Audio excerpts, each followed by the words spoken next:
எல்லாத்துக்கும் வணக்கம். Cheese makeup click பண்ணதுக்கு ரொம்ப நன்றி. ஸோ இன்னைக்கு சீஸ் மேக்கப் சேனல்ல ஒரு டிஃப்ரெண்டான டாபிக் தான் நான் பேச போறேன். அதுவும் இன்னைக்கு இந்த டாபிக் கரெக்டா இருக்கும் அப்படின்னு எனக்கு தோணுச்சு. ஏன்னா இன்னைக்கு என் பாப்பாவோட second birthday. 2 years madam finish பண்றாங்க. மே 2nd.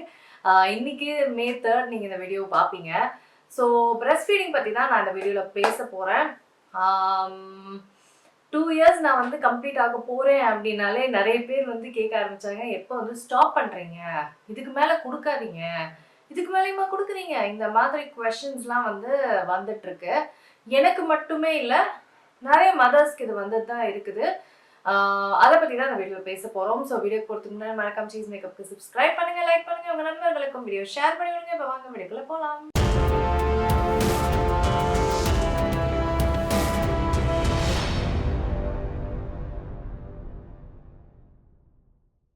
ஸோ பிரஸ்ட் ஃபீடிங் வந்து எனக்கு பண்ணணும் அப்படின்னு வந்து ரொம்ப நாள் ரொம்ப ஆசை. ஸோ அதில் என்னமோங்க, அது ஒரு ஆசை, அது எல்லா விமனுக்கும் இருக்கும் பிரஸ்ட் ஃபீட் பண்ணணும்னு. ஆனால் அதில் எவ்வளோ கஷ்டம் இருக்கு அப்படின்றது வந்து ஆரம்பிச்சப்போ தான் தெரிஞ்சது. பயங்கர கஷ்டமாக இருந்தது ஸ்டார்டிங்கில். எல்லாருமே கேட்குற ஒரே விஷயம், பால் எப்படி நிறைய வரும், அதுக்கு எதை தின்னா நிறைய வரும், ஏன்னா இது தின்னு அது தின்னு அது தின்னு இது தின்னு. ஐயோ, எவ்வளோ பேர் எவ்வளோ சஜஷன் சொன்னாங்க தெரியுங்களா. கரெக்டாக நான் ஒரு லாக்டேஷன் ஸ்பெஷலிஸ்டில் நல்ல வேலை போனேன். போய் அவங்க கரெக்டான அட்வைஸ் கொடுத்தாங்க, எனக்கு ஏற்ற அட்வைஸ் கொடுத்தாங்க, எனக்கு எது கரெக்டோ அந்த அட்வைஸ் கொடுத்தாங்க. எனக்கு கரெக்டாக பால் வந்துட்டு தான் இருந்திருக்கு.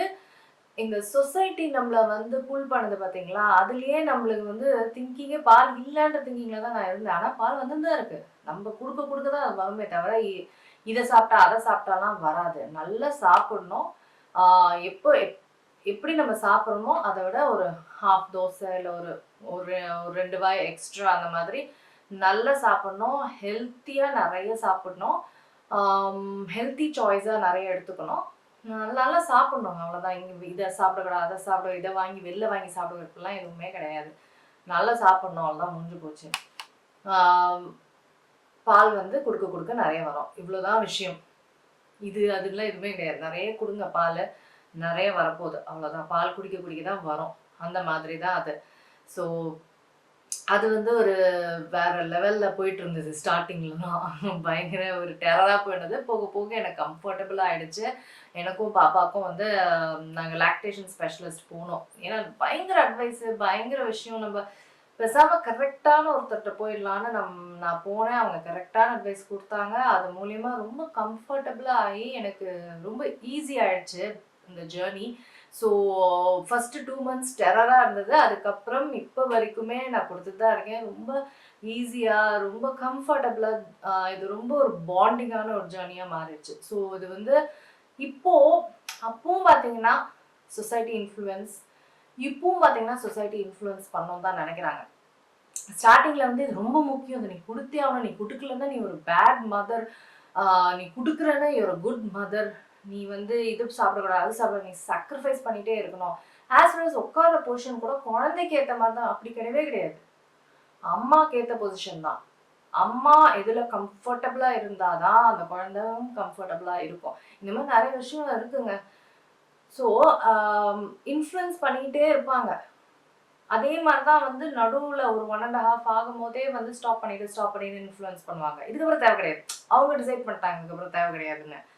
அதுக்கப்புறம் வந்து ஸ்டாப் பண்ணிடு, இதுக்கு மேலேயே கொடுக்குற, அதை என்னன்னா அதை கொச்சையாக்க ஆரம்பிச்சிடுவாங்க. அதை எவ்வளோ பயங்கரமாக பேசிட்டு ஸ்டார்டிங்கில் பேசுகிறவங்க அது போக கொச்சையாக்க ஆரம்பிச்சிடுவாங்க. இது ஏன் கொடுக்குற, இதெல்லாம் இப்போ கொடுக்கணுமா, தேவை கிடையாது, அடுத்த பாப்பாவை.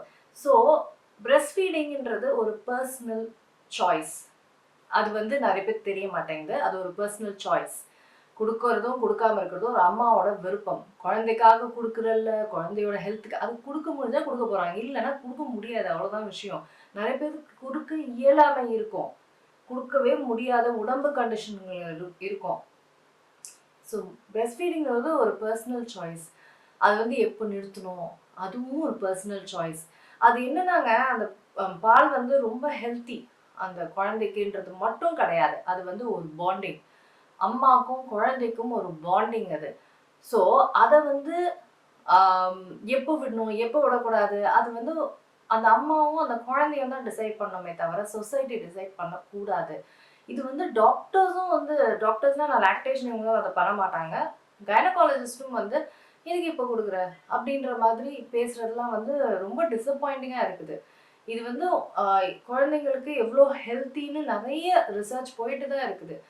ஸோ இது ஹெல்த் மட்டும் கிடையாதுங்க, இது வந்து ஒரு பாண்டிங். ஸோ பிரஸ்ட் ஃபீடிங் மதர்ஸை நிறைய இடத்துல ஷேம் பண்ணுறாங்க. அதுதான் எனக்கு ரொம்ப, நம்ம ஊர்லேயும் பண்ணுறாங்கன்றது தான் எனக்கு ரொம்ப ஆச்சரியமா இருக்குது. ஏன்னா நம்ம ஊர்ல 5 வயசுல எங்க அம்மா வந்து 5 வயசுல குடிச்சேன்லாம் சொல்லுவாங்க. 5 வயசு வரைக்கும் குடிச்சேன்லாம் சொல்லுவாங்க. அந்த மாதிரி ஒரு வந்து ஒரு ஊரு எப்படி இப்படி மாறுச்சுன்னு தான் எனக்கு புரியல. அப்பலாம் வந்து எவ்ளோ குழந்தை பெத்துக்கிட்டு 5 வயசு வரைக்கும்லாம் குடுக்குறாங்கன்னா, அவங்க என்ன குழந்தை அந்த 5 வயசு வரைக்கும் குழந்தை பெத்துக்காம இருப்பாங்க. எப்படி அப்ப 10 குழந்தைலாம் பெத்துக்கிட்டாங்க? ஸோ பிரஸ்ட் ஃபீடிங் பண்ணிக்கிட்டே தான் அடுத்த பாப்பாவும் பண்ணுவாங்க.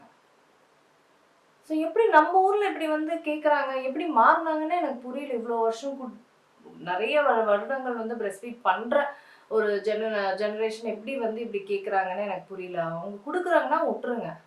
அவங்க குடுக்குறாங்க, அவங்களுக்கு டைம் இருக்கு. நிறைய விஷயம் இருக்கு. சில பேர்த்தால டைமால குடுக்க முடியாது, வேலையால குடுக்க முடியாது, உடம்பு கண்டிஷனால குடுக்க முடியாது. அது வேற. அதையும் நோண்டாதீங்க. இவங்க குடுக்குறாங்களா, அவங்களுக்கு டைம் இருக்கும். அவங்க குடுக்கணும்னு அவங்களுக்கு இருக்குது. அந்த குழந்தையும் விட்டுருக்காது. ஸோ அவங்க அது அவங்களோட டெசிஷன்.